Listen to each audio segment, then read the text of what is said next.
Steers directly from your mouth into am I the asshole Reddit's ears.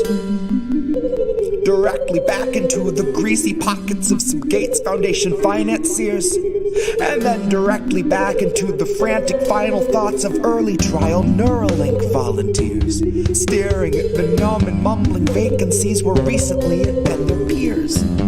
Half of whom are glitching with the memory stuck on pause, and half have zero fucking clue just who they are or why they're here. It's been said that fear is all we have to fear, but that was back before the Bezos fear condenser came along, distilling concentrated fear that's diamond pure, crystal clear, oppressor strong, and woven into every single article you read and song they let you hear. And then Elon heard that Jeff enhanced our fears by 86%, and he said, hold my beer. And not a single sheep among the herd would turn their head or say a word, cause they were all too busy begging for the shears, begging for the muzzle, happy just to guzzle, feed, and watch a screen for all their years. Man, to each his own, can't afford a home, but they'll let you have your cozy little ecosphere, where there among your own devices you can break the seventh seal, overthrow the oracles, and slay the seer. All the tomes were burned and all the lips were seared. Shut your eyes and all our lives just disappear. Now blink 'em twice. Welcome to your ecosphere.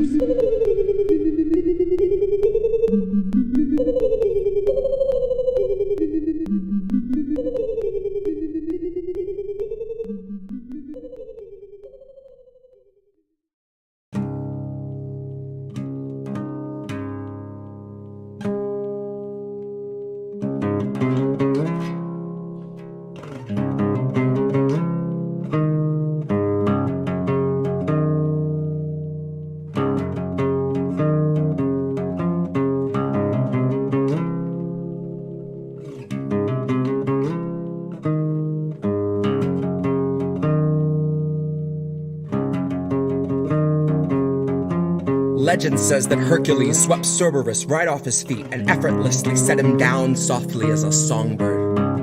Atlas kept the world upon his back and every day wondered whether he could stand it any longer. And Reade came out to say the man they tried to label the messiah of morality was really just another rapist. And I don't intend to hesitate when asked who was the stronger. Tara, like Assange, knew that carrying the truth would be the hardest labor. Tara knew that her assailant wasn't gonna make us any safer, and knew he's just the type of man to hand a decent foreign leader US printed walking papers, and knew he'd be relentless and aggressive in the war he'd wage upon her very character, that his attempts to weaken and degrade and embarrass her would be her only compensation. But I strongly doubt that anyone could ever have foreseen the stream of hate that came from quote-unquote progressives and the self-styled titans of survivor advocation. So if you really think there's something to be gained out of sharing your pain with the world, you are sorely mistaken. The Biden team just dragged their feet addressing Tara's allegations. Until they had a decent list of smears, then they aired them out on every station. And it turns out no one wants to hear the truth of who they praised as being worthy of such bloated liberal celebration. That no one wants to really know the person they've so valiantly defended, even when it meant they had to gloat and shit all over someone braver than they'd be if given the occasion. Now cue the faceless comment squad invasion. Cue those fuckers crawling out the woodwork to come analyze the way you wore your hair and what you wear. Like your appearance waives your rights, or that somehow you're the reason for your situation. Somehow they've decided you should bear responsibility for what such monstrous men insist on doing. Somehow they're deluded by the empty, hypocritical, and useless fucking platitudes that bastard keeps on spewing. And I think it's very telling that the best of their excuses when they try to come and justify our president's abuses is a hearty butt Trump. In which case I'll remind you that you never saw the news attempt to sell us Donald Trump like he was morally upstanding or a decent human. But when Joe says something bigoted or ogles someone's little kid, CNN says, isn't this refreshing? Biden's like a mix of JFK and FDR with all the finer parts of Harry Truman. Christ, I know that they don't think that we're the brightest, but at least pretend we got a couple lumens. Ask yourself if you have ever questioned what they fed you, or do you just shut your eyes and then consume it? And now ask yourself if you ate every one of Biden's lies under guise of harm reduction and the promise of a slight improvement. And now imagine long ago that Biden chose to show you who he really was by traumatizing you for his amusement.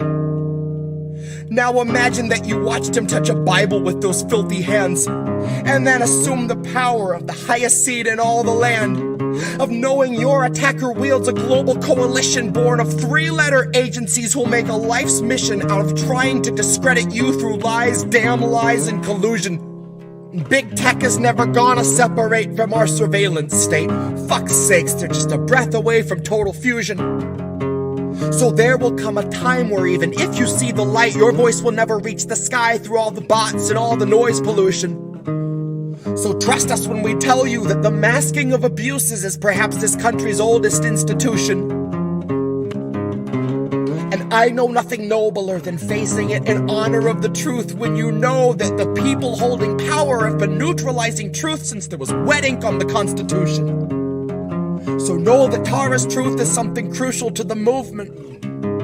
And if you see yourself a partner to the revolution, help this country see through all the baseless propaganda through the crux of Joe's illusions.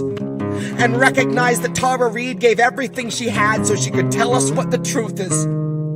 Recognize the decent thing to do when someone bears their soul and shows their bruises is not to ask for context or offer up your own solutions. Your job is just to listen with an honest mind and put yourself on Tara's side a moment so you understand the path she chooses. That there is no instant fame worth the dragging of your name. And if that's what you think, you've a lot to learn about the kind of facts the mob can handle and the kind that it refuses. You've a lot to learn about the news and all its many uses. Guess you've yet to learn the truth the news will serve as fruit from which they've squeezed out all the juices. And we all eat the husk and just pretend it's full of nutrients and isn't really useless. But the jaws of our ability to yield accountability are absolutely toothless. So don't you kid yourself that any lips are being loosened. They won't ever tell us where the bodies are or show us where the proof is. It's on you to recognize the lechery our president so regularly oozes. It's on you to muster up some honesty and ask yourself how Biden won your trust, but it's America that loses. Open up your eyes and learn to recognize the bruises. Open up your eyes and learn to recognize the bruises.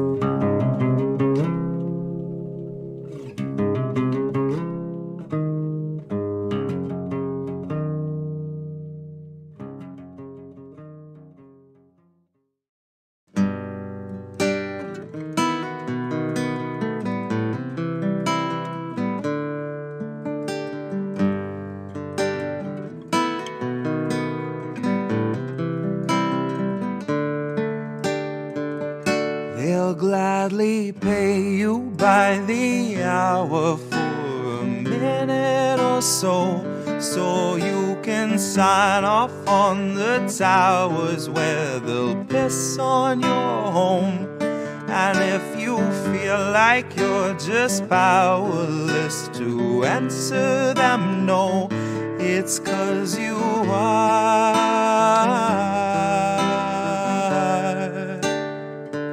They'll gladly pay you by the hour for a minute or so, so you can sign off on the towers where they'll piss on your home.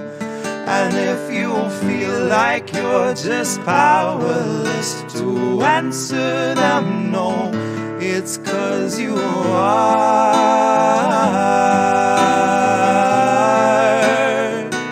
It's 'cause you are.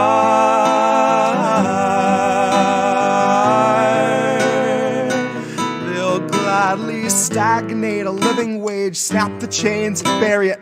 Labor slaves in rusty cages dragged behind a chariot, led by Mr. Racial Jungle, Joseph R. Iscariot, fighting over scraps as they barrage us all with variants and BuzzFeed clickbait, straight until we're paralyzed, trying to distract us from the concentration camps that Joe had swore he'd close but only chose to amplify, where they got 50-something kids in cages made for 5 to occupy. And no, she hasn't seen the camps, but Harris swears they're paradise. She tells us the facilities are safe, and that right down to the women, they are regularly sterilized.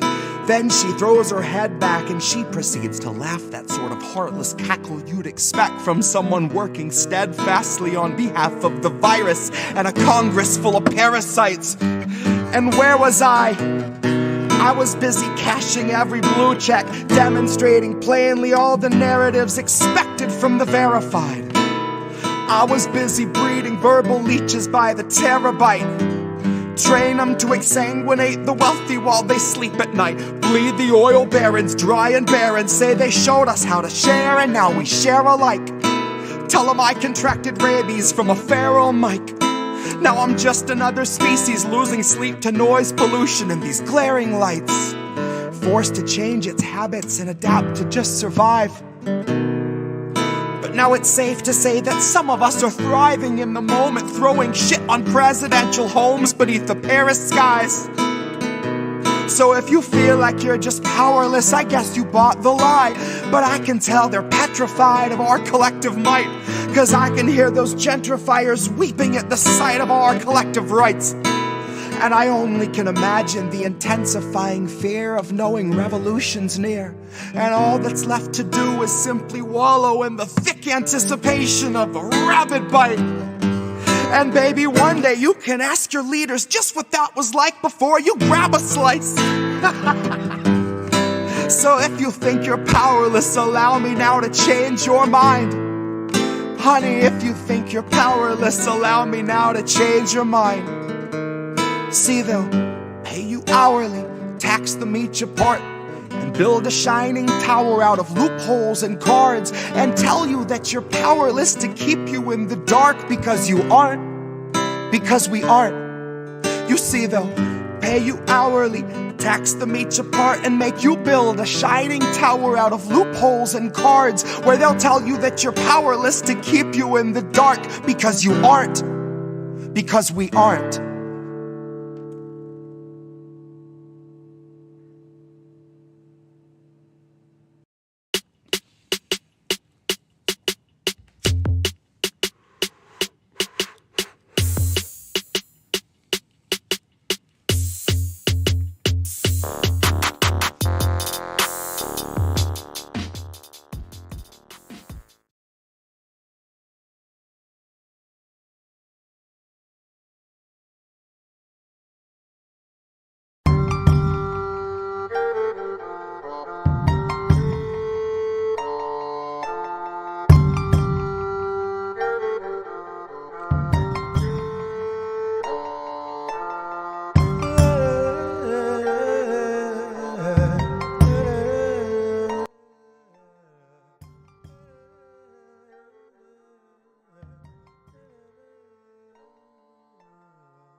So welcome, Kyle Seraphin, for coming tonight. Thank you.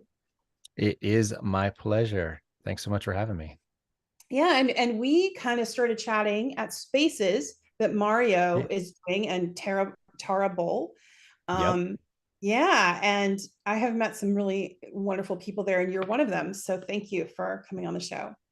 So happy to be here. Yeah, let's rumble. Let's see Let's what's go going right on, in. right? So you're a whistleblower for the FBI. Gosh, I mean, Right. there's a lot of agencies to blow the whistle on, right? But FBI, DOJ, that's gnarly. So could you kind of start us from the audience from the beginning and tell them what you exposed and what that's about? Sure. So very specifically, I exposed an email that I referred to as a memo, and the DOJ corrected me and said it's an email, which is funny. It was about it was coming from a guy named Carlton Peoples, who is the assistant director of counterterrorism for the FBI as of last year. And it was detailing that the FBI would be using a threat tag. People can think of that as like a hashtag. It's an easy way to identify intel inside of our systems. And the threat tag was EDU officials, which has been famous now because Jim Jordan went public with it. And I was one of two people that exposed this email to Congress. Essentially, my allegation was very specific, which is that there's a possibility and maybe even a probability that the attorney general committed perjury when he testified in Congress 5 days before this email came out, stating that the FBI would not be using counterterrorism resources or Patriot Act tools to go after parents at school board meetings. And so it's pretty straightforward when the assistant director of counterterrorism is sending you an email saying that to all employees and letting us know that we're going to be doing these things and we're looking for the federal nexus and so on. It was co-signed by the assistant director of criminal division, whose name escapes me at this point, but it was written by counterterrorism. And so, it has no business being in the counterterrorism space. So I brought that to Congress amongst a couple other things. And then I just kept doing it. So I've done a couple of other sort of whistleblower activities since. But that's what got it kicked off. That was October 27th of last year. Yeah, and you've been very active, like in spaces, watching the Twitter files reveal just the cozy relationship between social media, the Biden campaign, DOJ, FBI, and how they were really weaponized by political figures to take out accounts, like even people that were not, regular citizens that even had a low count, whatever, to control narratives. Yeah, no, that's true. Yeah. What's even weirder, I'll tell you this too. Yeah. So I did an interview with Dan Bongino, who has kind of become a friend of my family at this point, just because he's kind of looked out for me and advocated. And we were talking about one of the early sort of accounts that was censored, and it was like 54 followers. It said, "This is a parody account. Hoes be mad and send us your weed stores." That was actually in the bio. And then that was a big problem. Obviously, the FBI sent an email about it. So you just know it's a clown show at this point. Right. Yeah, I mean, seriously, that is. And Dan Bongino's been speaking out. What's interesting for me is, as you know, I came forward about Joe Biden. I used to work for Democrats. I worked as an intern for Leon Panetta. And I'm obviously no longer a Democrat and will never vote for Democrats again. I'm, an independent, I would call myself. But what I'm noticing with whether it's the peace movement or whether it's freedom of speech, I'm noticing that it's the Republicans, and more specifically, the America First Republicans, so that are really pushing to maintain our freedom of speech. What are you hearing and kind of knowing about that, kind of being in the stratosphere right now of this? It's true. It's funny. So I've always been kind of an independent as well. I never really subscribed to any party. I don't feel like I can vote for the Democrat Party at this point, just because I think their views are antithetical to the kind of things that I signed up to do when I served in the military. I served under Barack Obama. So, and I enlisted knowing that he was the president. It wasn't like it was a secret at that time. And then, it's just really hard. Like, I voted for other parties, but I can't imagine doing that at this point. And it's funny because I'm not a MAGA or an America First kind of guy, although the idea of America First is really where I, sort of agree with. I don't know if I buy into whatever their platform is 100%, but those words, America First, like I'm 100% behind that. I've said that publicly to people, like even in these Twitter spaces where it's an international organization. And I said, look, my allegiance, because I've sworn it more than once, is to the United States Constitution. And that doesn't really end just because you're not serving in that role anymore. Like, as you'll talk to a lot of veterans, they'll say, the oath expires when we do. And so, so I'm 100% behind America. I don't really care about everybody else in that same level, but at the same time, I'm still like a human being, and I still have a lot of compassion for the global community. But if our dominoes fall, and that's, that includes our First Amendment right to speak, then everybody falls. Like nobody gets to hold up if America doesn't hold up to their own ideals. And so, yeah, I think you're right. It's like, who else is going to defend those principles? And why is that not a principle everybody's on board with? I don't get it. Like I grew up, I'm 41 years old. So everybody kind of gets kind of a idea. I was a kid in the 80s. I was a kid in the 90s. And if you told me that people were going to be fighting against free speech and like pro censorship when I was in my 40s, I would be blown away. Yeah. It doesn't make any sense. Like it's antithetical to the American system to have that sort of I don't know, like that drive to censor your opponents. Like, I can't handle your speech. Like, really? Like when I was a kid, the ACLU was fighting so that Nazis could protest and speak and parade and do dumb things. Yeah. So, you know, that's what the old school, and that's why I think so many people who identify themselves as libertarian and even just like old school classical liberals, you know, the Dave Rubin types, they're walking across the aisle because they're like, well, I don't know what you guys are doing, but it's not what I signed out for. Like, yeah, well, it used to be that liberals were like, liberals used to be for freedom, and now they're for censorship and totalitarianism. So that's not a good thing. And they're not liberals anymore. They're like, they're funding fascists in Ukraine. You know, they're funding, you know, Nazis in Ukraine. So that's sure, you know, yeah. And like, I'll be totally honest. Like, I don't understand exactly what's going on the heck over there, because that's not my forte. Like I said, I didn't work Russia as a threat, so I understand enough about it cursory. And I've read both sides of, you know, people saying what's out there. I just know that people that I don't trust are 100% for giving billions of dollars or hundreds of billions of dollars to Ukraine. And that makes me think maybe we shouldn't do that. Yeah. It's questionable. It is. But back to you, as far as the whistleblowing aspect, because you talked about like what prompted you to whistleblow, but what happened as the backlash? What happened then after? Like, what are you dealing with now? Well, I'm still learning what some of the consequences are and how they even came to those decisions.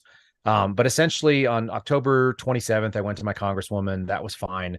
And it actually coincided with President Biden's executive order, which was 14043, which said that all federal employees had to go get these COVID shots, which I wasn't going to go do because I already had COVID and I was good with it. It's like, and also I have some pretty strong pro-life beliefs about not doing that. Just the development of it seemed very suspicious. And it's like, I can sit this one out. I've been a medical professional for a long time. You know, I do fitness tests on a regular basis. I maintain my, you know, sort of my own health.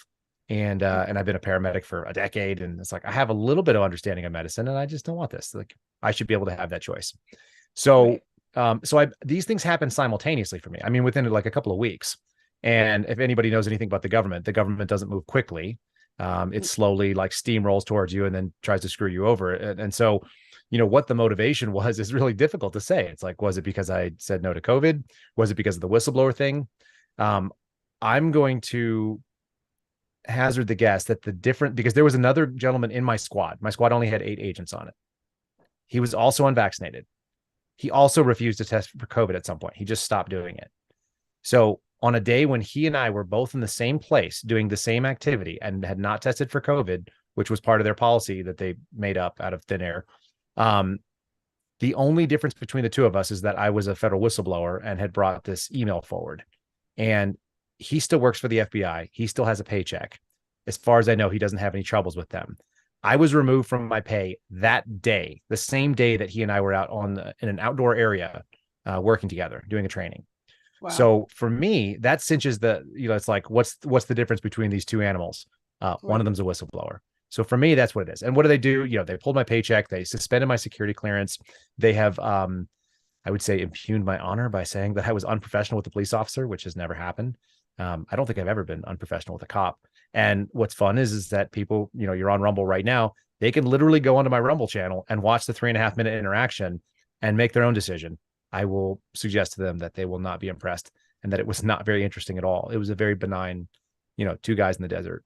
So that's kind of the consequences. And we sold our house, you know, and we did a bunch of other kind of wild stuff because when you have no income, you got to make some decisions, which I'm sure you know a little bit about. Yeah. And I know you have children too. So this has really been, I mean, it's shaken up your whole family, I would imagine. Yeah, my wife, I mean, she wouldn't like me saying it necessarily, but you know, she cries at night sometimes because it's like, how are we going to get back to normal? I think that we're on that track right now, but at the same time, never once has she said, why did you do this? And that's what I'm so lucky because, you know, having a spouse that, you know, supports what you're into and knows it's like, we're going to do the right thing. It's going to be awful. Your family. What's that? Your family also is behind it too. They support you. Yeah. So my mother and my father, so I've got 4 siblings. I got 5 siblings. I got 5 siblings, and I'm pretty confident none of them would support what I'm into. They don't really get it. Oh, okay. But my folks do. And so that's helpful. That I think is. my in-laws are kind of concerned. They don't really get it either. Well, I went through that when I came forward about Biden. There were cousins that knew what happened to me and actually won't speak to me because I came Sure. forward. And Yeah, I mean, and also you're going after their guy. yeah, and that's the thing. And but it's weird that somebody that knew you from childhood and has that bond, familial bond, and even knows what happened when it happened, would still stand by a political candidate that they'll never meet. That probably Well, I mean, I think don't get it. Yeah. no, it walks us right up to where we're at right now in this country, which is this tribalism, right? I mean, we've just kind of entered a dimension, and I don't remember it from being a kid. I don't remember anybody caring about politics when I was a kid. Like, it just didn't happen. Like, It's not that they didn't care; they just didn't talk about it, and it wasn't it wasn't grocery store line it conversation. wasn't a breaking point in relationships either. Mm-hmm. Right? I remember reading a survey that said something to the effect of in the 1960s that a parent would swear off, or what is the word I'm looking for? They would disavow their child for marrying somebody of the other race. And now it's about political parties. It's the same sort of weird, stupid bigotry. Yeah. And I just, it's stupid. It's sad. Well, it's there. I mean, the media, what's happened is the corporate media, it's when you look at the Western media, it's owned by 22 companies. That's not very many. They've been controlling the narrative and controlling the narrative. But because you were an FBI, person, a special agent, when did you see the collusion between the corporate media and the weaponization of the intelligence agencies? Was it while you were working there or when you got out? It's funny. My first day, I was assigned to counterintelligence. So I came, and this was I used to know the day. It's either December 11th or December 12th of 2016, and I think it's 12/12. I went out, I served a search warrant. That was the first thing I did. Like, this is nobody's first day, by the way, in the FBI. So like, literally, I get picked up at 3:30 in the morning. It's pouring rain. I'm in my body armor. Like, I'm ready to go. I was wearing my own plates. I was like, we go to serve a warrant in Southeast DC, which is not nice. And I'm wearing a plate carrier. I'm wearing, I already said that, didn't I? I'm jazzed up. I'm ready to go do the thing. And I did the deadly force briefing for the other agents and stuff like that. And then we knock down the door. I got the RAM. I'm the second guy up in the door. Bang, bang, bang, bang, bang. FBI, open up. Bang, bang, bang, bang, bang. Few seconds, whatever it is. Reasonable time is what we call it. And then I knock open the door and we roll in. And I got my first arrest that day. It was a probable cause-based arrest for a felon in possession of firearms. And then I literally go into the office. I didn't even have time to put a suit on. So I was the only guy at Washington Field office wearing an ID badge that was in like a military sweater, because it was like one of my warmies because it was really cold. And I go to my first day at the desk, and I'm sitting there, and right across from my desk, huge screen CNN TV. Always. Every single skiff I've ever been in has always had CNN on. Wow. And you wonder, why is that? And then you watch, so Jim Comey was the director who handed me my credentials. He goes away. Who do we get? Andy McCabe. Andy McCabe works at CNN right now. Peter Strzok. His name was very famous in 2017. His name was also on my case files. Peter Strzok doing analysis for CNN and MSNBC. And when you saw that pipeline, I mean, it didn't take very long at all to answer your question. It was immediate that you're like, wait a minute, because FBI agents are kind of a conservative bunch. They're a centrist conservative bunch, I would say. Like, they don't really want to get into politics. They want to get bad guys. They're over. Like, I had guys who brought me cases when I was on the surveillance squad, and they were like, look, I'm a Republican. This guy's a Republican. We're still going to look into him because he's doing this thing. And I was looking at it and I was like, really? And we just talked about this earlier, but it's like for violations of the FARA, like the Foreign Agent Registration Act, we're going to really go look at this guy. Of course, he was never charged, thank God, because it was just a garbage case. But that is the middle of the road kind of thing that you see from most FBI agents, at least historically, that even if you're on quote unquote my team, that's not going to stop us from doing an investigation into you if you deserve it. That's what it's supposed to be. It's supposed to be apolitical. Yeah. But you see something very different when you work counterintelligence. It's like it's 100% political. That's what they do. Could They're you into explain politics. to the audience what counterintelligence is? Because there might be some people that don't even know what that is. For sure. Yeah. Most people have no idea that that's what the FBI is like kind of moved their tent into. So Okay. there's two real solid pieces of the FBI. Part one is the criminal division. Everybody knows what that is. That's bank robbers. That's white collar fraud. That's child exploitation. All the good stuff, like the stuff that you want us doing. Right. And then counterintelligence is on the other side, and it's part of the broader national security branch, which includes counterterrorism. Okay. And everyone kind of knows what counterterrorism is, but nobody realizes that you don't have to be accused of a crime to have a counterterrorism case opened up on you by the FBI, which scares the hell out of me. Wow. And counterintelligence is even scarier than that, because you don't even have to been anywhere near a crime or even thinking about a crime. And we don't even have to articulate that you might be involved in anything. We could say, hey, you called the New York consulate for the Russians, and there was a 2-minute phone call, which could have been you on hold and you trying to figure out what the heck it is, or maybe you just butt dialed it. Mhm. And then we might open a case up into you and run it for a couple of years. And we would do what's called an NSL, a national security letter. So everything on the counterintelligence side is classified secret at the very minimum, secret, no foreign, which means no foreign entities can look at what we're doing. And we have all these tools available to us. And then, FISA is the most famous that people are aware of. That's obviously a secret search warrant where you can go and, put microphones and cameras and stuff like that and access everybody's stuff. There are lighter versions of FISA. They can go and they can use FISA warrant to get all of your information from, different media companies and whether it be like your, exactly right. So, and that may not have been a FISA. That may have been something else, obviously, right? Like we don't know what the actual case file was listed as. No, we never. But we essentially, never no, I don't think we will either, unless somebody leaks it. But when we're talking about counterintelligence, the goal theoretically is to counter other countries' intelligence operations on our soil. But what it's really turned into is a just intelligence gathering apparatus where we can just run around like roughshod over the Constitution. And there's plenty of evidence that's the case. And the biggest one is the section of the FISA that's known as 702, which I'm not sure if you're familiar with FISA 702, but it is probably the single scariest thing that I think the FBI has in their arsenal. And I'll just do it like briefly for people to understand. 702 is a section of the FISA. So a traditional FISA takes a lot of time and effort to work. Like some people claim they're really easy, but that's not been my experience of my friends who worked on them. They take weeks. You got to document every single fact. You've got to really, really justify your position, because it's done with what's called an ex parte hearing, which is to say that it's done in front of a judge and nobody else ever hears it.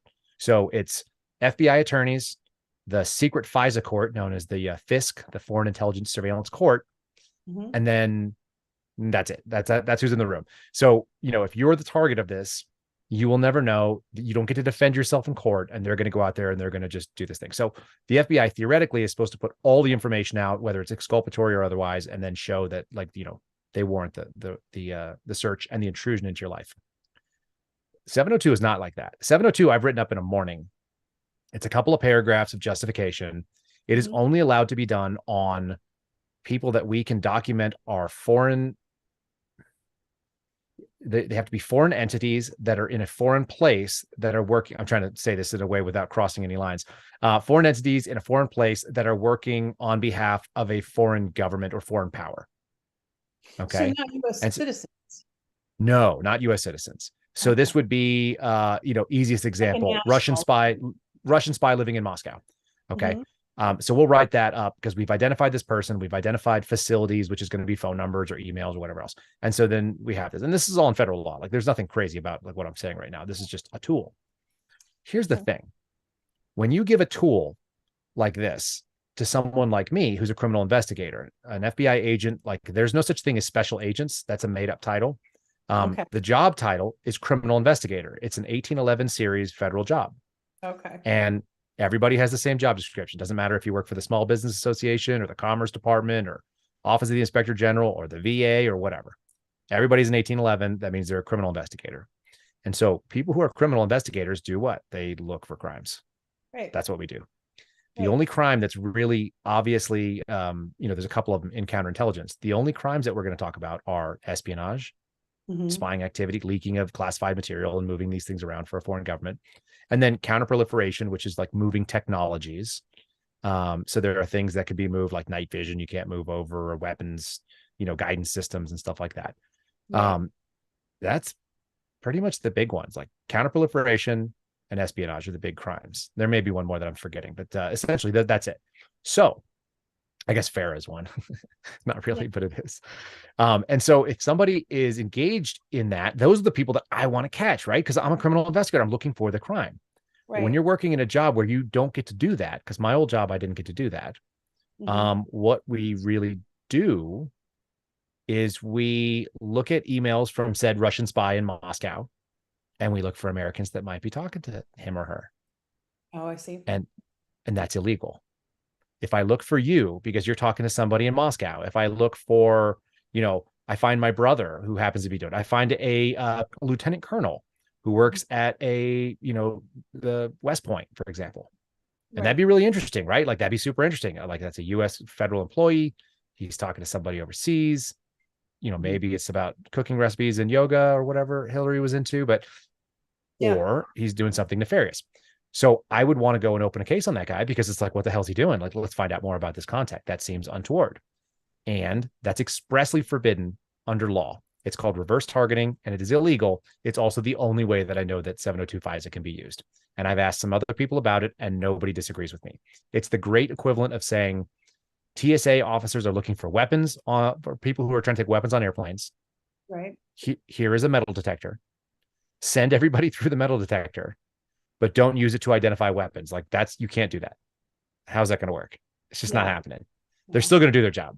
They're still going to do the mission that they're trying. So I would say that the violations of it, and I've made this complaint to Senator Mike Lee's office and some others and Jim Jordan's office as well.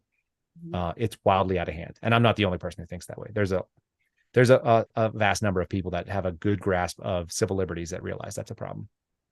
Well, and you may or may not realize it, but when I came forward about Biden, I was immediately accused of being a Russian asset or a Russian agent. I did know that about you. Yes, of course. Why not? Because but why not? Right? Because it's like, let's impugn your motives. But what was so funny about that was that the New York Times had said that rather than them answering, right, the New York Times with, did this happen?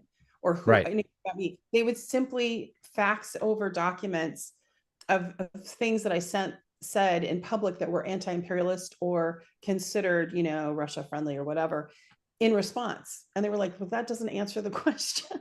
No, it has nothing to do with it. But yeah. So and this is my personal opinion on the New York Times at this point. Like I just, two people sitting in a room talking with whoever's out there listening. The New York Times is happy to do hit jobs on behalf of the administration, like any administration that's defending whatever they're doing. And so it's like, are they going to run DOJ pieces? Yeah. Did my healthcare information, my private healthcare information, which is now public, so screw it. But it's like they got access to my vaccine status and my disciplinary record, allegedly, and claimed that they called my buddy's lawyer up and asked him for a comment. And he's like, that's not even my client. Like, I don't know what you're doing. And he said, just to be clear, you have a disciplinary record, an ongoing investigation from the FBI, and you also have somebody's medical record, and you're looking for us to comment on that. Does that make any sense to you? Like, you're going to tell us that you're going to leak DOJ information? And they go, well, the New York Times printed my social security number in the first story. Of course, they have no scruples. The congressional ID. And, every other outlet had blackened out that or redacted, or I had redacted, or they did redacted the number because back in the day we used to have to wear our congressional IDs everywhere we went. And and so our social security numbers are on there. And it's so funny talking to a millennial or someone, who's like, we're millennials, I guess, someone, like Gen Z or whatever. And they're like, why would they have your social security number on your ID? But that's what it was. You walked That was around. my military ID number too. It's like, that's what you did. Yeah. So, nobody cared. Nobody was going to steal that. So that was online. It didn't make it into the print, thank God, but it was online for several hours before I was able to make frantic calls. And a friend did also to get it taken down. But it did damage. People did. I still have people trying to open accounts, open mortgages because the New York Times doxed me, basically my maiden name, my birth date, my mother's maiden name, and my social security number. So they were able to find out all kinds of things. They're unscrupulous. There's no doubt about it. The guy that was after me is a guy named Alan Ferrer and another guy named Adam Goldman. And, I talked to a guy named, I don't know if you know Cash Patel, but I talked to Cash Yes, Patel about it. And he's like, those guys are scum. And I've sued them for defamation. And it's like, wow, that's fun to be in the same level. I'm in the big leagues now, and I got the New York Times trying to screw with me. But that's what they did. They also wrote a hit piece about me and my buddy Steve. And what's funny about it to me is that I published it on my Twitter account. My Twitter account has like a minor significant of following. I'm like at almost 48,000 followers or 49,000, something like that. Like it's getting out there. And I published this unsigned open letter to Director Ray. And we listed it as being from the Suspendables, which is a bunch of my buddies who are either suspended or could be at any moment because of what we do. Sounds like a band.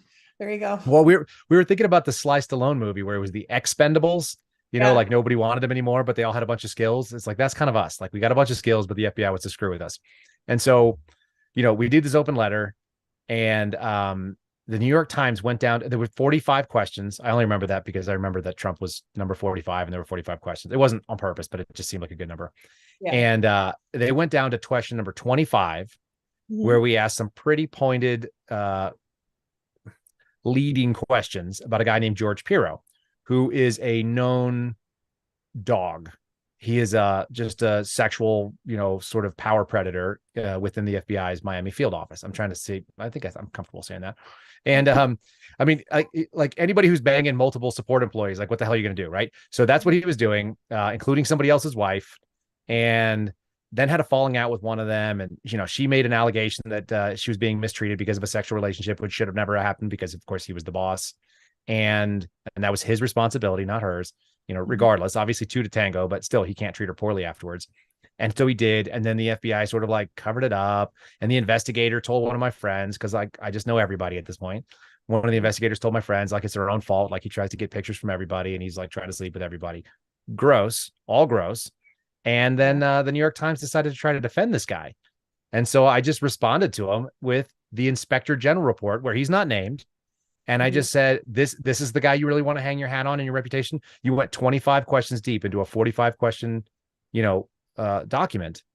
Yeah. And you want to hang it on George freaking Pirro, wannabe Brazilian jiu-jitsu fighter, former FBI, whatever, special agent in charge of Miami, who got drummed unceremoniously out of the bureau for sexual misconduct. Like, have at it, guys. Like, you're a bunch of clowns. Yeah. And of course, I got about 600,000 views of that, which is not nothing. And it's probably like twice the readership of the New York Times at this point, which is nobody's reading except in New York. But yeah. Yeah, it's like the Washington Post, and Jeff Bezos does that, so what's there. That's it. Yeah, they're just 100% on it. I got a cough. Give me a sec. Well, yeah, we can commiserate on being the whipping post for the legacy media for a little while. It's always fun. Yeah, it's awful that it's like that. That's what they've sunk to, because I grew up in a journalist family.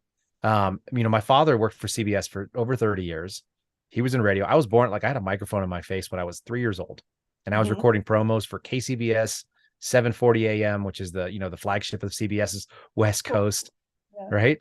In San Francisco. And so, and you speak about like the way that politics work is like, I didn't know what my dad voted when I was a kid. I didn't know what my dad voted until I was in my 20s, probably. I just didn't know or care, or I knew he liked George Bush, but he used to work for George Bush. He thought he was a nice guy. Like that was the kind of thing. Like, I knew that because he used to own the Texas Rangers. He was a part owner, and my dad worked for the Texas Rangers. And so, like, he liked his boss, or he liked one of the owners. It wasn't about like anything beyond that. It wasn't, and he was the governor and he was okay. But we also liked Kay Bailey Hutchison. Is that her name? I think so. Yeah. And so anyway, it's so funny. It's like, you just watch that and you see the legacy media lose all track of scruples. They're 100% now just advocacy groups. So that's why people come to podcasts and the radio. They left the traditional radio, and they're looking for any way to find unbalance. Apple is providing the censorship. They're not doing the censorship that other, like YouTube is censoring and trying to control the narrative. So is Meta, Facebook. And I got banned from Facebook like 3 times so far, and I only have one post on there, and it's a post of me talking about visiting the Holocaust Museum. Like, there's nothing controversial about it at all. It's wild. I've seen they've done it 3 times. That's amazing. That's amazing. And you know, it's what's really amazing is the control that the neoliberal crowd has over the narrative right now. And Hmm. it's like got it in its grip, but it's not wanting to quite, but it's losing its grip, right? Um, Yeah, so because those kind of things are antithetical to American spirit. I mean, the yeah, American spirit is really specific. where do you think we're going to go from here? Like seeing the Twitter files kind of unrolling. You're seeing Matt Taibbi, you're seeing Bari Weiss, you're seeing other ones. I think it was Alex Berenson today unroll Yep, more read that. about how we've been Hmm. lied to. We've been lied to so much. We've been lied to about everything, like everything. Right. Like so American trust in media and in politics is at its all-time low. I think there was like 80 to 90% of people don't believe mainstream media when they did a poll on that. Hmm. So where do we go from here? Where do you see it going? Because you've lost trust I in think law there's probably, enforcement. That's big. yeah. So what's funny is I still trust local law enforcement. I don't have any problem with local law enforcement, generally speaking. I mean, that's going to be city to city, county to county. Um, but by and large, I meet cops, I'm going to make a friend. That's just what happens. It doesn't really matter. Like I carry a gun, you carry a gun. I'm a physical guy. I wore body armor, you wore body armor. We both serve the country. It's really straightforward. That's really easy for me. So I think local law enforcement is still where it's at. But when it comes down to like, what are the paths that this country is going down? And I only like one of them, and it's the narrowest path. It's probably the hardest, steepest route up the mountain, is a movement back towards the middle. I feel like it used to be that we had probably 20% of this country might have been the fringe, but they were 10% on either wing, and 80% sat roughly in the middle. And we all kind of agreed on the same values ish. And then we just kind of disagreed about like how to get there. Like that seemed like that was the debate when I was growing up. It's like we all agree this is the country, like we got to win the Cold War. So how do we do it, and do it ethically and do it morally? And like, does it fit, like sort of that thing. And now like we don't even agree that America's good. That's bizarre to me. Like Well, people sitting on their iPhones. go ahead. It just seems to me that we've got people that are out there that are railing against this country in a very loud voice. And I don't know that they make up a majority, but they're the loudest piece of it. And so, and then, like you say, the ideological capture that's going on where people are just bought in, it's like whatever I get spoon fed from the CNN crowd or from whatever it is that I'm going to believe, like I'm going to root for my team, which is weird because my team is America still. That's where I want to be. Like, that's why I have the flag. Um, you know, they're committed to something before they know the facts because they already know what they need the outcome to be in order to affirm what they believe. That's such a dangerous place to live. And so, the idea that that gets solved peacefully is still my hope, but there's a real chance that it doesn't, because you can like January 6th was a joke compared to what it could have been. There's a bunch of people that were pissed. I remember being pissed. I was pissed about other things. Like I wasn't going to go like break a building or something. I don't care about buildings, but I was pissed at my management because it's like, why aren't we investigating this stuff? Like there's allegations that need to be investigated. We need to justify it. Like, I don't care what the outcome of it is. I just know we got to go do the work. That's kind of the thing. And so we didn't do that, and we didn't pacify these people. And then it's just going to continue to sow doubts in elections, and it's going to delegitimize the opinion of people about those things. And that leads to conflict, which is either going to be kinetic or not. It's either going to be, physical violence or not. And it's everybody I talk to keeps telling me it's going to look that way. It's like, I don't want that. I know what physical violence looks like. I've treated physical violence as a paramedic. I'm prepared to be involved in it, but I don't want to. And I hope that nobody else does either. Anybody who's been to war doesn't want it here. Nobody wants it here. But it keeps looking like the incendiary tactics that are being used are pushing us towards something like that, where, if the FBI is going to attack people for praying outside of an abortion clinic, it doesn't matter what your politics are. Like, that's not a dangerous person. Not in any real world. Like somebody like, singing a hymn outside of an abortion clinic it may be in bad taste. You can disagree with it. Like I tend to not disagree with that, but I understand why people might, but that person is not a threat to you. Like there were people that were shooting people outside of abortion clinics in the 90s. I remember that. And I don't hear that happening anymore. So if you're going to do that, and then you're not going to stop the people that are marching through the Catholic Church in San Francisco and like throwing red paint all over their bodies and being crazy, then we've shown that we're only interested in one side. And that's super dangerous, which I think we saw in 2020 and 2021 during some of the, the chaos that happened. I want to bring up something that I was struck with, and I want you to comment on this. What really shocked me well, I mean, it didn't shock me per se, but I mean, we all heard about it, but it just seeing it in print was the first big live, you know, and I think Kim Iverson on her show, because I'm a producer now on her show, and everybody should check out her show, by the way. You were on there recently. That's right. I was. Oh, yeah, on Kim. So shout out to Kim and Johnny. But she called it the mother of all conspiracies, and she's right. You know, it's when they told us that Kennedy had one shooter and that there was no involvement from US intelligence. And now there's a trove of documents, except for like, I think 5,000, which are still not being released. Biden won't allow them to be released. That shows that most likely, yeah, the CIA was involved. And that's, as an American citizen, that he was killed before I was born, I'm assuming before you were born, but still had such a huge impact on our democracy, on our, and like my parents, my mother talked about a lot about what she was doing that day in that moment when she got the news. And then of course, you know, years later, Robert F. Kennedy Jr. assassinated, Martin Luther King assassinated, you know, and so on. And Malcolm X. And so you're losing all these leaders of movements. And now you're coming to know that the CIA had a lot to do with it. So we were killing our own citizens and representatives. Right.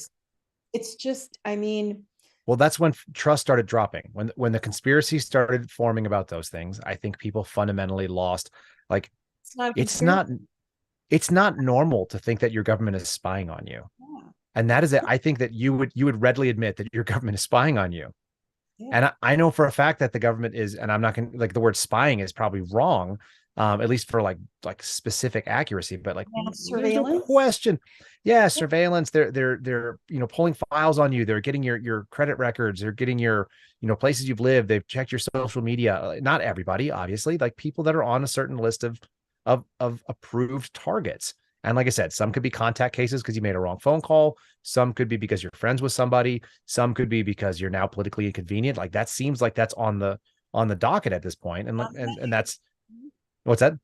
It's on the menu now. Yeah. It's on the menu, and it never was. And so the idea, like even 20 years ago, if you said that the government was listening to everything that you said on your cell phone, you go, no. But now not only does the capability of that exist, but the, you know, the technology is there. It's all available. And everyone kind of defaults to thinking like, well, it doesn't really matter if they spy on me because I'm an open book. Like, no, you can't do that. That's not okay. And it started from them killing, you know, from Kennedy being killed and all the conspiracies that surrounded there. You know, you want to talk about legacy media stuff. My old man actually interviewed the first psychiatrist who did the forensic interview of Seraphin. Mm-hmm. And he was massively discredited in the news. And my dad said he was a highly intelligent and highly believable person, because what he said is that Seraphin was an incredibly empty vessel. He was the kind of person that if you were a hypnotist, like he was your dream. That's what you hope to find. Someone that was so suggestive. And so, you know, there's all kinds of weird stuff about what his, you know, his initial things. And of course, those were all recanted. And now he's about to get out of jail, which is wild. And you know, those were the roots of how we lost all this trust. And so then we just they just chipped away at it with a lot of different things. And so the fact that we have FISA and all this other kind of stuff, like now, like nobody is outraged or shocked because we can't be, because that's already too late. Like we've already lost that sensibility. All right, that's interesting. Hey, Reef, I wanted to check in with you to see if we have any questions for Kyle or comments. Yeah, we had a few, at least one good one. John McCarthy tipped $10, said, can you comment on the FBI raids against the Uhuru movement? The way they are accusing this black empowerment group of being Russian agents makes it seem like J. Edgar Hoover is still in charge. Yeah, so I'm not specifically familiar with that, but you were telling me about it just before we got started. And so look, there's always been sort of this weird abuse of the FBI's power. Like we can agree that there have been sins by the FBI probably in every decade since it was founded. Like Hoover wasn't a good person. He was kind of a gangster. I made fun of somebody the other day because like he had a picture on the wall and he's this real like right-wing guy. And I was like, it's funny that you have such a famous transvestite like up on your wall. And he was like, oh, it's, you know, it's a myth. I was like, it's not a myth. It's not a myth. That's a fact. There's pictures of it. Like he spent time with his special assistant. It's fine. It's just really gross that was the way he operated. Because he was so, and you know, he's so nasty to gays in the government. He was hunting them and doing so, like, you know, Hoover wasn't a good guy. And you end up with this sort of culture where the FBI committed a bunch of sins historically, including things that we're familiar with. And, people have seen the letter written to Martin Luther King telling him to kill himself and all this other stuff. Yeah. But they kind of aligned with at least enough people in America that people didn't get that outraged, if you can imagine that. Like they were going after communists. Well, commies are allowed to be commies. Like, that's America. You're allowed to have communist beliefs. Like, I don't like them and I don't want to agree with you and I'll debate you about it, but you're allowed to feel that way, it turns out. And you're also allowed to be a Nazi and you're allowed to do a bunch of stuff. And so we were, I say we as the FBI was going after people historically for decades that, like I said, mostly aligned with maybe 60 or 75% of the American sentiment. So they kind of got away with it. It was like, well, I remember my dad telling me something about San Francisco cops back in the 70s that he asked them like why the city was so nice and didn't have any crime, because it didn't. It used to be like a shining city on the hill. And the cop straight told my dad, which my dad was like, oh my God, because my dad came from a little town in Wisconsin. And he said, whenever we see someone who doesn't belong here, i.e. black people, we nicely encourage them to go back to Oakland. Wow. That's freaking crazy. But you know what's even crazier? He said if they didn't, they shoved him in the squad car, however it had to happen, and brought him over to Oakland anyway. So it's like, what town in Wisconsin was he? He's from a place called Rhinelander. Yeah, I know Rhinelander because I lived in Wausau. I lived in a little farm when I was a little girl in Wisconsin. And my mother actually in Madison, Wisconsin, was part of the Committee Against Racism. And we marched actually when I was a child against the Nazis being able to march in Skokie, Illinois. How funny. They were marching in a Jewish neighborhood. And, my family background's Catholic, but we were supporting the fact that shouldn't happen. Those people shouldn't. There were people at that time that were alive that was hugely terrorizing to them, right? No, totally. And here's the thing, like, don't get me wrong. Concentration camps.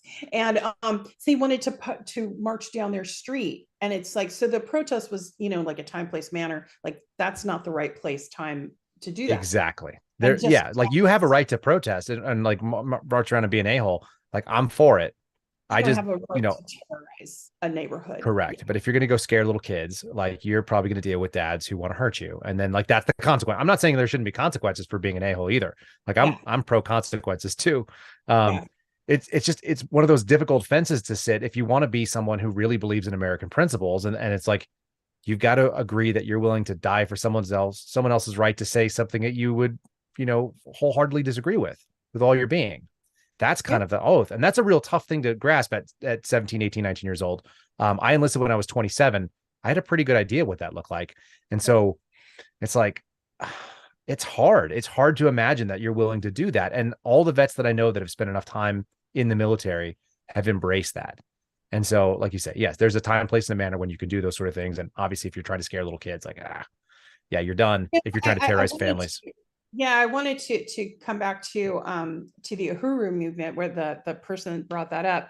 That they actually are a Black movement that has the chairman O'Malley is, he's, I think, close to actually 80. He and his family and his group actually do raise money and help their community in St. Louis, Missouri. That's a very impoverished community, like with midwifery classes, with farmers markets. They reinvest. They got new basketball courts and some after school programs. So it's all about trying to lift up the neighborhood and then empower small Black businesses. So like at the neighborhood farmers market, they'll, people have booths where they're selling jewelry or whatever it is they're making, like artists and crafts. Sure. So that's the American dream for me. Like, like trying to lift up those neighborhoods. And empower. I mean, if you called it a homesteading movement, people would be behind it, and they would, they added socialist to the title. It sounds like, and that's inflammatory to people. But but the idea that the FBI has any business there, they don't. We know that. It doesn't matter who they got money from. They had an office in St. Petersburg, Florida, and they raided that. They raided the one in St. Louis, and they used drones. They used tanks. Yeah. They used when you say tanks, we're talking about Bearcats. Vehicles, probably. big vehicles. So like they call them like whatever they are, armored vehicles. But they remained defiant that they stood against the war, the proxy war that the U.S. is fighting against Russia via Ukraine, using Ukrainians as cannon fodder, and they're standing, with basically Ukrainian working people, Russian working people. They're standing with the working folks and saying this is an elite predator class, doing this war, and we stand with workers and with the working class. And anyway, that was enough. They're on the verge of being indicted. So the indictment is going to be what you talked about earlier, the FARA Act, which I'm not really, when you ask lawyers about the FARA Act, I have never gotten so many different answers, Kyle. Well, let me tell you the answer that I got, because okay, thank you. So I went to the FARA office in DC. Okay, so DOJ has different types of prosecutorial divisions, and they specialize in certain things. And so the Office for the Foreign Agent Registration Act, theoretically prosecution, lives in DC. It was a little walk down from my building where I worked in Judicial Square. And so I walked down to the FARA building, or not the FARA office rather, which was in a DOJ building. And we go through the metal detectors, we go off, and I think it's off to the left, and we sit down in this thing. It's like 3 offices and a couple of attorneys. And so the lead theoretical, the prosecutor, I'll call him a prosecutor, although he told me he didn't prosecute anything. But the lead guy for running the FARA program for DOJ, this would have been in 2017 or early 2018. We're sitting down there. I've got 2 female special agents with me. We're all working different violations, and we're trying to see if we can charge FARA, because it's a statute. It exists. So can we charge it? And he goes, here's the deal. If somebody violates FARA, then we send them a sternly written letter. And I was like, okay. What does it say? And he goes, it's like a warning, like you better register as a foreign agent. And I was like, oh, okay. And then what? And he goes, well, if they ignore our letter in 90 days, we send them a second sternly worded letter. And I was like, oh.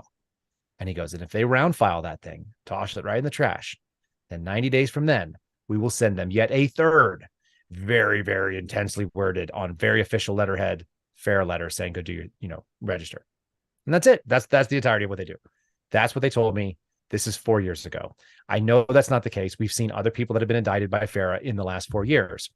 And the idea that is happening, that's corruption. That's what corruption looks like when you take a statute that's never been prosecuted.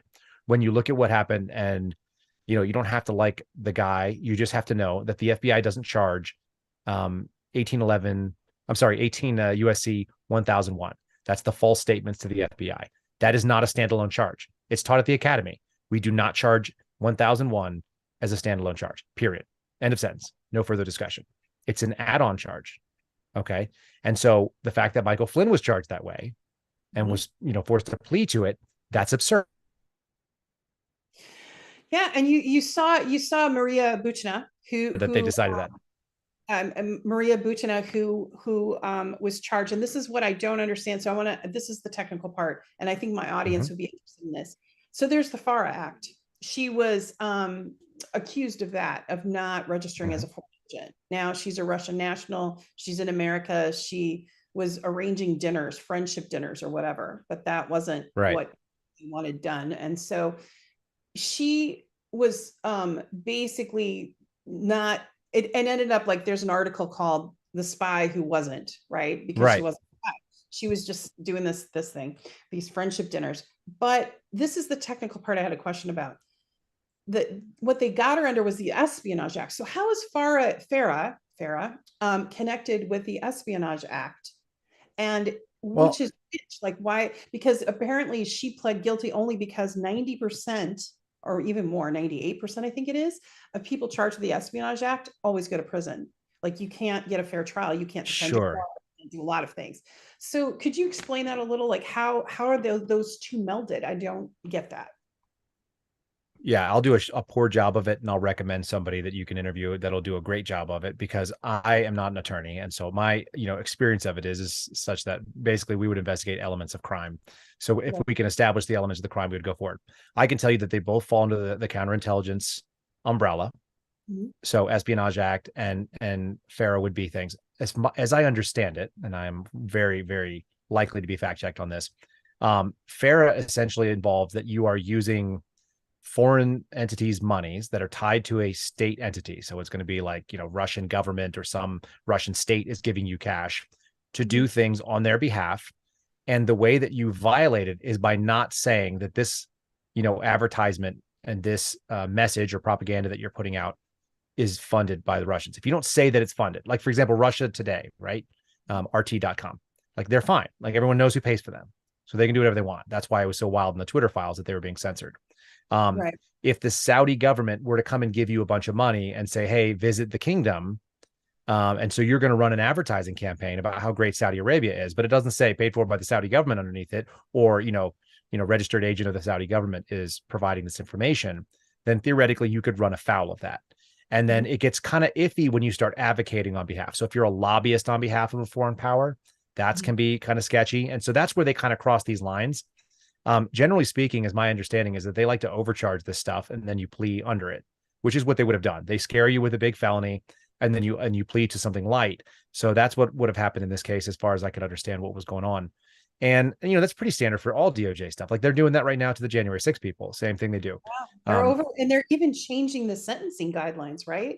To extend Yeah, they're so there's ways they can do it. They can have sentences run like concurrently, or they can have them run, like stacked and back to back.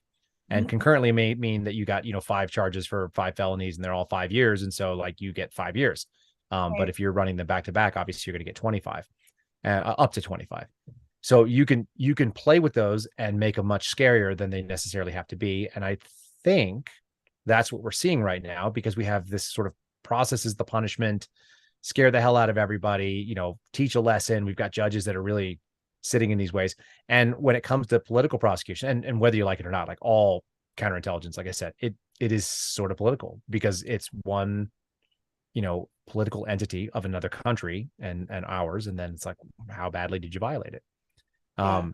So that's the way I understand it. Espionage Act is pretty straightforward. It's usually like moving actual information. What's funny is the Chinese do this like with impunity. And you'll notice that we're not seeing a lot of these charges, but they do, programs that are called like the 1,000 Talents program. People could do their own research on it. The 1,000 Talents program was to come in and recruit people who are, brilliant scientists in various different fields, throw a bunch of Chinese money at them, get them to do the research projects that they're doing in the United States, also in China. In some ways, we sometimes call those things tech transfer. Are you familiar with that at all? Technology transfer. So somebody will set up a lab at Harvard and they'll get $4 million of National Science Foundation cash, and they'll get $10 million to do the same lab in China. And, so they just go do that, but they just duplicate their research in 20 minutes. The funny thing is that's not necessarily illegal. I've tried to deal with that. Like I had cases, dealing with Chinese professors who came from China, who got American professorships, who became citizens here, who went back and got huge amounts of money, bragged about it, put it on their websites about how much cash they got from the Chinese government. There's nothing we can do about it because the National Science Foundation doesn't defend any of our technology. But if they were politically inconvenient, I imagine that we'd have all kinds of fun things we could do with them. There was just no appetite to do anything about it when I was dealing with it. And so, like I said, 2016, 2017, 2018, I watched that. And I've heard from my friends who are working China right now that they've had legitimate, which is not very common, like prosecutable cases in the counterintelligence raids against the Chinese targets. And they're being turned down, not from the local prosecutors, but from big justice. Main justice is coming down and saying, no, that's the policy of this particular regime. And that's not necessarily even just Merrick Garland. That's your, your deputy attorney generals who are running the show back there, which you probably know. But yeah, that's what the deep state looks like. It's the people that are like long-term, DOJ and long-term SESers. It's the elite predator class as well. I mean, to me, this is my kind of theory in there, Kyle, and you can tell me if I'm wrong or right. But I think that there's a huge influence, and it harkens back to what Eisenhower warned us about. A huge influence by the military industrial complex, like Raytheon, Lockheed Martin, some of those weapons manufacturers. And I say this because my father and I were estranged when after my parents' divorce, but, with most of my siblings, but he became a defense contractor and I know a lot about it. And I talked to him a couple of times. In fact, we had a very spirited argument in my 20s about that. I said he sold bombs and bullets, basically, because that's what he did. Yes. And I wasn't supported by him in any way financially. So I have a clear conscience that way. But I guess my point is that I feel like this heavy influence on intelligence community staff and that is coming from those elites that are gaining economically. Is that in your Yeah, you're not far off. I don't think you're far off. I mean, who am I? Like, what do I know? But my experience has basically led me to believe that there is more than one industrial complex at this point. So the Really? military industrial complex, right? So these are your top tier, Media, yeah. yeah, there's all these things, right? And so when we talk about the military industrial complex, we talk about, generals and maybe very senior colonels who are placed in the right spot, who walk out into these big jobs, and they're not paid because they know the most about planes, or they know the most about firearms, or they know the most about, automated weapon systems. No, they're paid because they know who pays for those things. They're friends with the guy who's going to write the check. Which is going to be some other general. So their buddy who just got promoted into their old spot is going to be the guy that's going to sign that contract with fill in the blank thing. So yeah, you need General so-and-so here. You need Admiral this guy. We've also moved into that with the intelligence community, and the intelligence community has done that with information, because intel is just information. And so, I've been talking about it. I thought I can coin this phrase. I thought I was brilliant, but it's actually been going around since like 2014. If you look on the internet, you can find early mentions of a information industrial complex, because intel people want to be where the information is. That's what they do. That's what they're used to dealing with. That's what they're used to trading in. That's where their power comes from. It's not from bombs and bullets. It's from knowledge and where can you lean on people. Yeah. So the information industrial complex is now at Meta. It's at Google. It's at Twitter. It's where are all these human interactions taking place.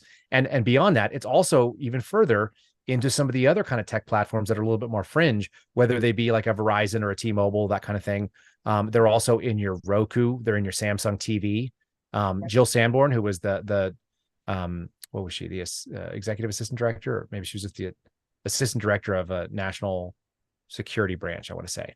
But she famously went up in front of Ted Cruz and said, "I can't answer any of your questions," which is really frustrating. She works for Roku now. And so you don't think of that as a place where an FBI agent should go. And she's not working in a security division, because she doesn't probably know anything about security. She worked national security. What does she know about? She knows about information. She knows about who's buying information. She knows about contracts that are involved in that kind of thing, I imagine. I know people that think that she's okay, and I have a 50-50 opinion of those people. I know people that think she's terrible, and I really like those people. So she's probably not great. She's not my favorite. I don't know that we would get along.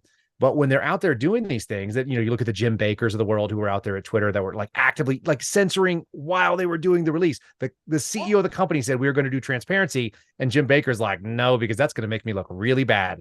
So he kept his job for like another week, right, by trying to censor it. And so somebody asked me, I think Sebastian Gorka asked me, he goes, does somebody send this guy a letter or an email or a notice or a text message and say, hey man, you need to censor this stuff?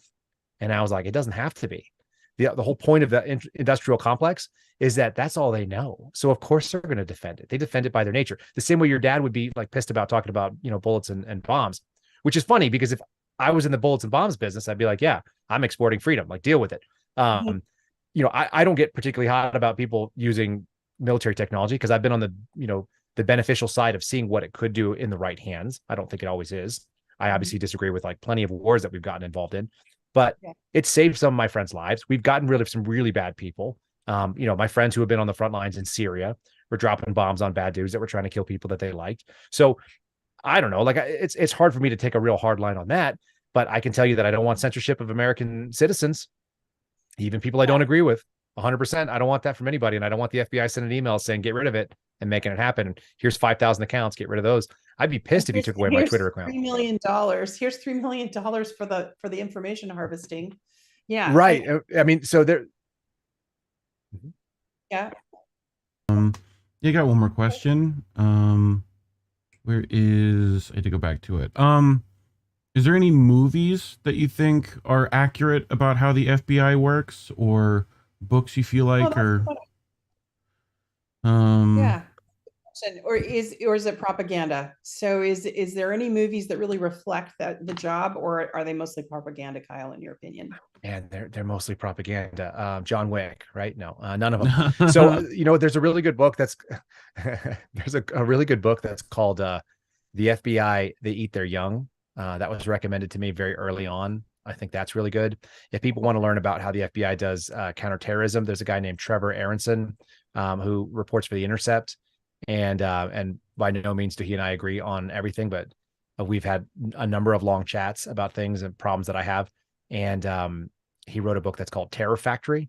That's 100% accurate. You could just add, instead of just jihadis and just black and brown people, which is his allegation, you can add in just anybody that's poor and doesn't have a lot of sense there. And so white supremacy is on the list, and, you know, anti-government, anti-authority, anti-militia, whatever these types, those are all there. So you could read Terror Factory. He should write another sequel to it talking about the additional things, but those are both really accurate about the way the FBI works, which is that, you know, most counterterrorism cases are put up jobs. They're setups.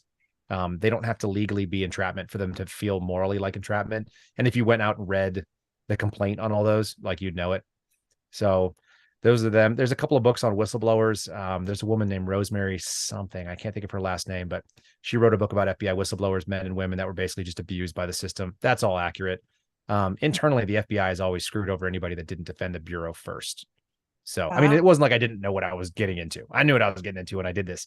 It's like, this isn't going to be very fun. I think I'm going to have a rough go, but, Well, you set yourself up to do it. You've really, I think, empowered a lot of people with information and knowledge, and that's really important. And you know, I appreciate your service, you know, to the U.S. citizens for exposing what you're doing. And you know, I think it was Eliza Blue, and I know you've seen her in the space. She's a defender of children and human sexual trafficking victims, and she said the best thing that FBI agent could do is quit. And you did. You blew the whistle. You did something. You went one step further. And so thank you for doing that. There's something funny about that too, that she said, because she and I went back and forth a little bit. She asked, you know, they had access to Twitter. They did. And I'm sure the other tech platforms as well.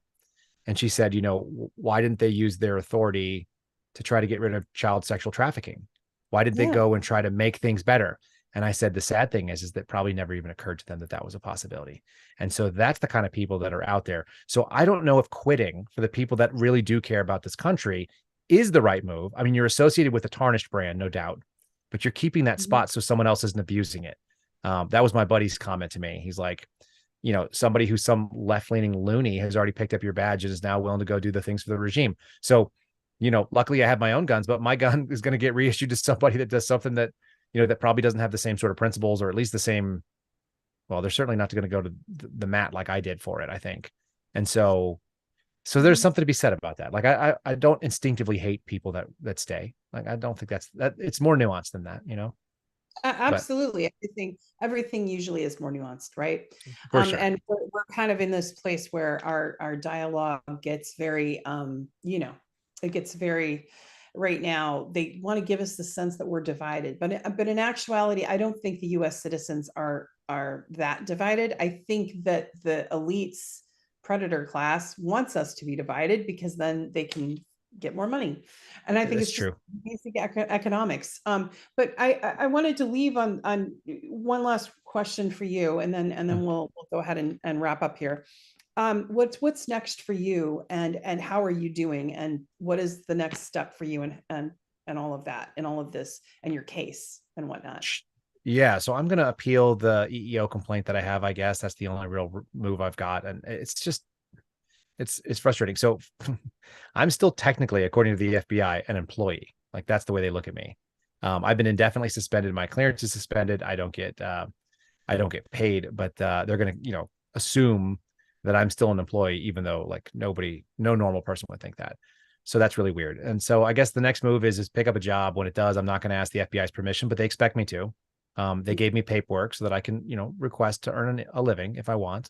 And I haven't been paid since June. I got, you know, my paycheck disappeared on June 1st of 2022. Wow. So it's been a little while. Luckily, my wife and I were prepared for this sort of situation. There's a decent possibility that I jump in with some journalistic organization. I've sort of jumped into that already in the podcast arena. I'm working my butt off to just find really good information for the American people that I think they're interested in. I'm finding, you know, retired FBI agents, retired intelligence community types, analysts, and so on, that do love this country, that do know something is wrong, that saw when it went wrong. Some of them retired because of it. Some of them, you know, didn't have a choice. And so I'm trying to give those people a voice, because I got a weird spot where, like I said, I grew up with a microphone in front of me when I was a little kid. It didn't scare me at all to jump out and speak to people, even though I don't really like doing it. Like, this is not my favorite thing in the world to be. If no one ever knew my name, I'd be totally fine with that. I'm sure you're in the same boat. It's not, you know, it's not the life you choose.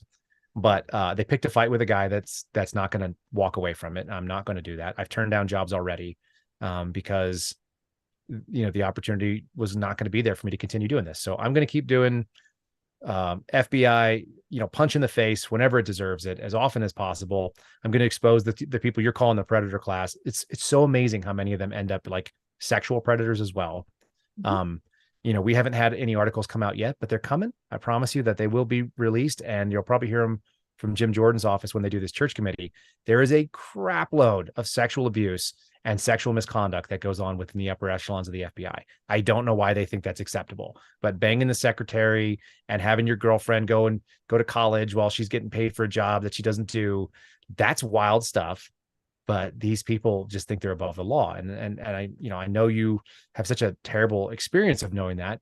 It's all over the place. It's all over the government. I don't know what breeds that in Washington. Maybe it's in the water.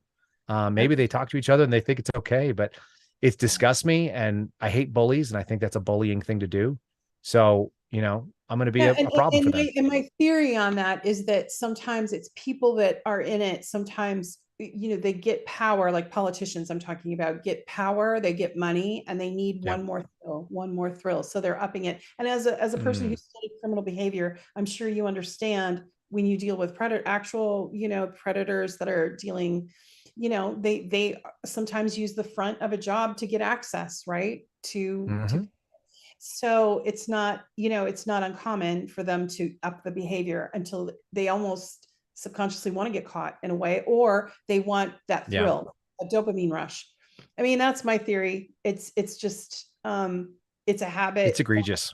Yeah, it is. And unfortunately, we've been treating our politicians like celebrities instead of public servants, which is what they are. They don't need to be there. Yeah. They don't need to fossilize in their seats.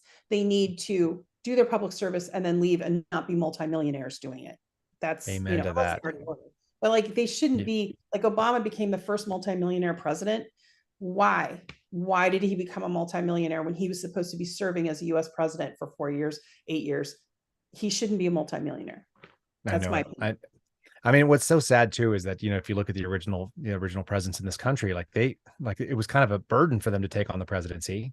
Yeah, and then they had to go back to their own businesses. Like, they ran a business nearby. That's why most of them live nearby. And you go look at what they were doing, what they were running vineyards, they were running, farms, they were running ranches and things like that. So it just, or they were independently wealthy from family wealth, and they could afford to be, dabble in politics. It used to be a thing that sort of noblesse oblige idea that, like, they were obligated because they could, because they had the ability, they had the means to do so, they had the education to do so. We're not there at this moment. We've gone into the people that are going into politics to get wealthy. They believe in the whole Hollywood for ugly people thing, which is really true. When I was dealing with people in DC, I just walked around and I just well, what a weird group of people to be worshipful of, because they're unimpressive human beings. They are ugly on the outside and inside. It's not so much their physical appearance; it's the inside that's ugly. And you just see it manifested in just the way that they. Yeah. One of my buddies is sitting in that chat, and he said that I would be remiss if I didn't tell you about the Dolce base. Are you familiar with the Dolce base? Do we have time for it? Absolutely. Go ahead. Okay. So when I was on the way out the door, and things were already super weird because I'd already done whistleblowing activity, and I'd already been kicked out of the office for some of November, all of December, and January and February, and the beginning of March of 2021 and 2022. I got back into the office and I got transferred immediately to the National Security Squad, which is like the last thing I would want to do ever. Like I said, I left national security on purpose. I was working criminal. I was really excited about doing that. And I got moved now, and I'd already been read out of SCI. So I didn't even have access to sit in a skiff by myself. So I couldn't even work counterintelligence, but that's what they assigned me to. It was a punishment. So I get assigned there. I sit down with my boss, who's a really nice guy. And he goes, what are we going to get you to work? And I'm looking around, and he's got this map of New Mexico, like right over my shoulder, like right over my right shoulder. And I go, well, and I see Roswell, and then I remember, because I've got a FBI agent buddy, like I said, he's listening right now. He's kind of a maniac, and he's always sending me like this wild stuff. And so he sends me like the wildest things you could think of. And he's like, what do you think? And we just go back and forth about it. Yeah. So I was like, so I'm looking at my boss, who's a very serious dude, who's been working national security for like 12 years. And I go, I think I'd like to open up an investigation into the Dolce base. And he's like,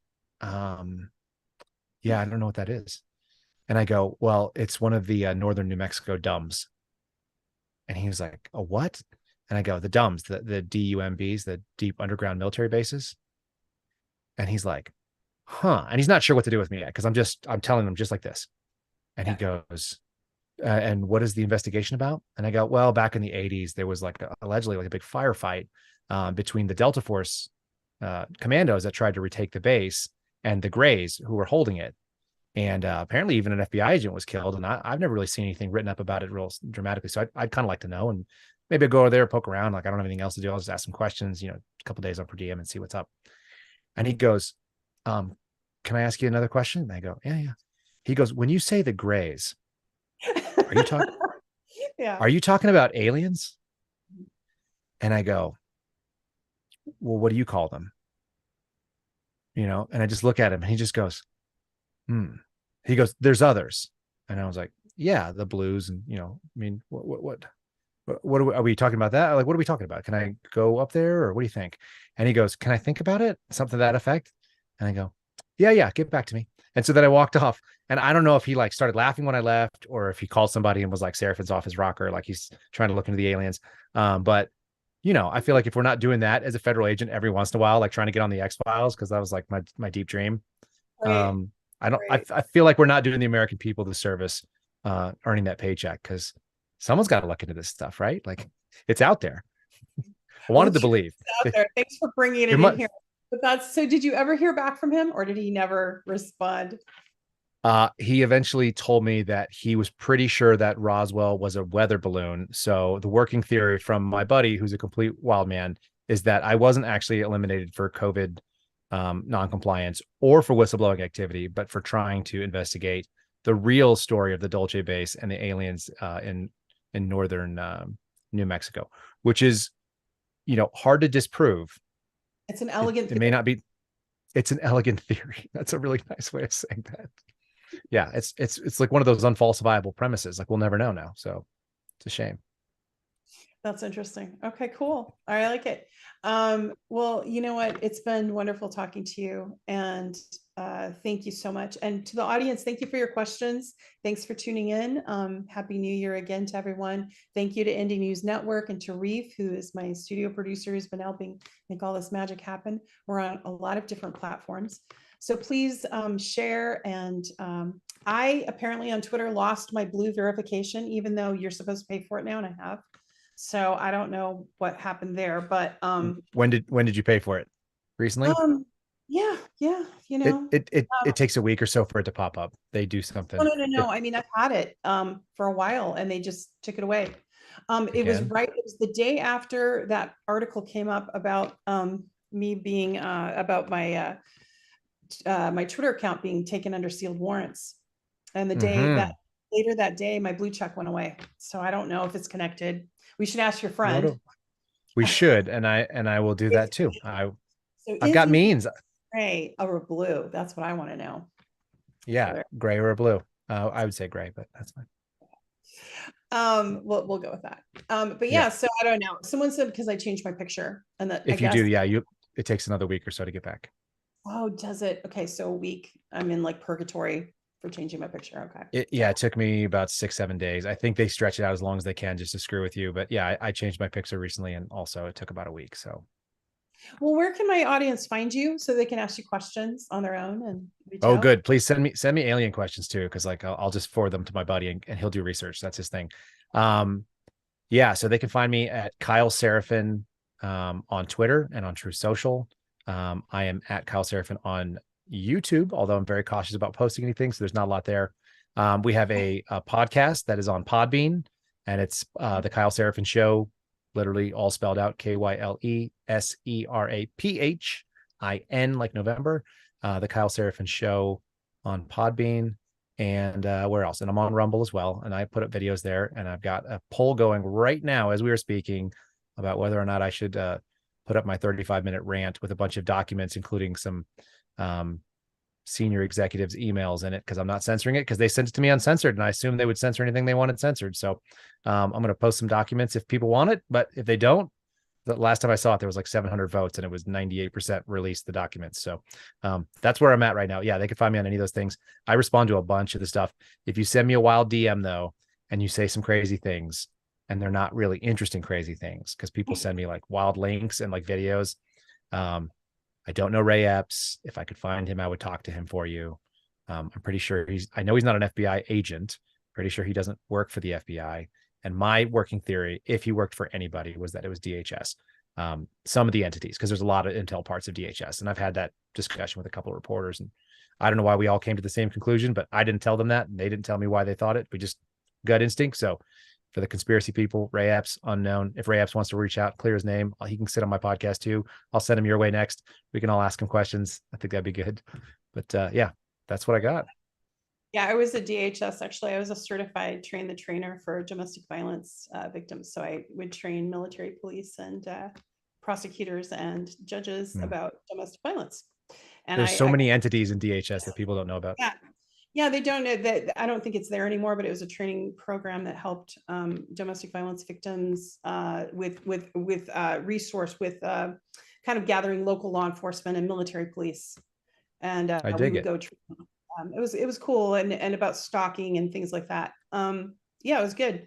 I can't do that anymore in my present state, apparently, because Joe Biden apparently has his power over everything. So I'm considered a security risk. So I'm in that same security risk for probably the same disobeying problems. A little different animal, but yeah, we're twins on that one. Here's to disobedience, but here's to truth. All right. And so if you want to find truth, audience, please check out Kyle Seraphin. Check him out on Twitter and social media, is on Podbean. And again, thank you for tuning in. We went way late, but it was so worth it. And I really love the conversation. Thanks, Reef, for your patience. And we'll see you next Monday night. And we're going to have the Uhuru group hopefully with us, Chairman O'Malley, and talking about their situation. All right. So good night, everyone. I want to see this. Till next time. Take care.